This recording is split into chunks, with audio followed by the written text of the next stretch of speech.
2020 के विधानसभा चुनाव के बाद से ही बीजेपी काफी मजबूत स्थिति में जा रही है। 2020 के विधानसभा चुनाव में पहली बार नीतीश कुमार जो लगातार बीजेपी पर दबाव बनाए रखते थे, लेकिन खुद जेडीयू जो है वो तीसरे नंबर की पार्टी हो गई थी और उसके बाद से लगातार बीजेपी साइकोलॉजिकल प्रेशर जो है वो नीतीश कुमार पर क्रिएट कर रही थी और यही वजह रही कि अब नीतीश कुमार ने पाला बदलकर आरजेडी का दामन थाम लिया है।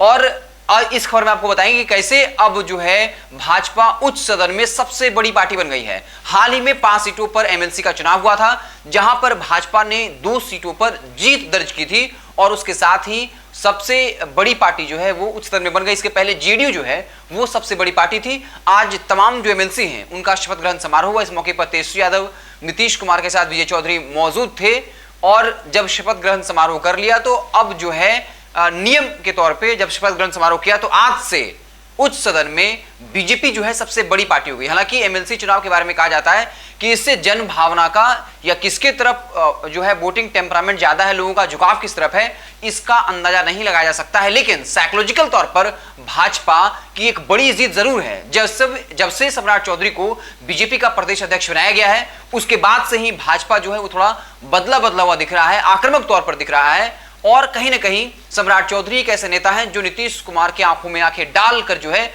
चुनौती देते हैं। लेकिन इससे पहले अगर आप देखिए तो कोई भी ऐसा नेता नहीं था कि नीतीश कुमार के आंखों में आंखें डालकर चुनौती पेश कर सके। तो भाजपा जो है वो लगातार खुद को मजबूत स्थिति में की जा रही है। 2020 के विधानसभा चुनाव के बाद आरजेडी सबसे बड़ी पार्टी बनकर उभरी, लेकिन फिर वीआईपी पार्टी के विधायकों को तोड़ लिया गया और भाजपा जो है वो सबसे बड़ी पार्टी हो गई थी। लेकिन अलग बात है कि आरजेडी इस खतरे को समझती थी कि अगर दल बदल होता है और भाजपा अगर सबसे बड़ी पार्टी रहेगी तो फिर बीजेपी जिस तरीके से राज्यपाल और केंद्रीय एजेंसियों के जरिए दबाव बनाना जानती है, तो तेजस्वी यादव ने, आरजेडी ने एआईएमआईएम के 5 में से 4 विधायकों को तोड़ लिया और फिर से बड़ी पार्टी जरूर बन गई। लेकिन एक बार फिर से अब उच्च सदन में भाजपा ने एक बड़ा कीर्तिमान रच दिया और जेडीयू के को पछाड़कर अब सबसे बड़ी जो है वो पार्टी बन गई है। हमने आपको, मैं जो खबर बताना था कि कैसे भाजपा ने अपना झंडा गाड़ दिया और ये मनोवैज्ञानिक तौर पर बीजेपी की जीत है, हम थोड़ा सा आपको डेटा का जिक्र कर देंगे कि वो कौन कौन से 5 जो हैं एमएलसी थे जिन्होंने चुनाव में जीत दर्ज की थी। हम आपको शॉर्ट में जो है बता देते हैं। 75 सदस्यीय सदन में बीजेपी की सीटें बढ़कर 24 हो गई है, जबकि जेडीयू की सीट 24 से घटकर 23 रह गई है।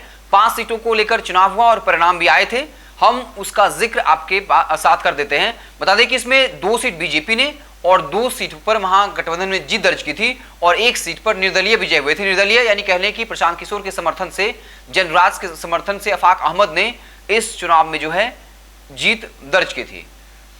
तो आपको समझ आ गया होगा कि भाजपा जो है वो अब उच्च सदन की सबसे बड़ी पार्टी बन गई है, बाकायदा 24 एमएलसी के साथ सबसे बड़ी पार्टी। और वहीं जो जेडीयू है उसकी सीट घटकर अब 23 हो गई है। आप देखते रहें भारत लाइव, हम आपको बिहार की तमाम छोटी बड़ी खबरों से लगातार अपडेट करते रहेंगे। बहुत बहुत धन्यवाद। अगर ये वीडियो पसंद आई और वह बिहार के राजनीति और बिहारियत से सरोकार रखेनी तो सब्सक्राइब बटन दबा के चैनल के सब्सक्राइब कर ली। ओजे एगो घंटी बा, ओकरा बटन दबा देला से कुल सटीक और मारक खबर रुआ मुफ्त में मिल जाई। अगर रुआ पत्रकारिता के हमनी के नया प्रयोग में सहयोग कर चाहतनी तो ज्वाइन बटन दबा दी। पेटीएम नंबर नोट कर ली 9386816700। धन्यवाद।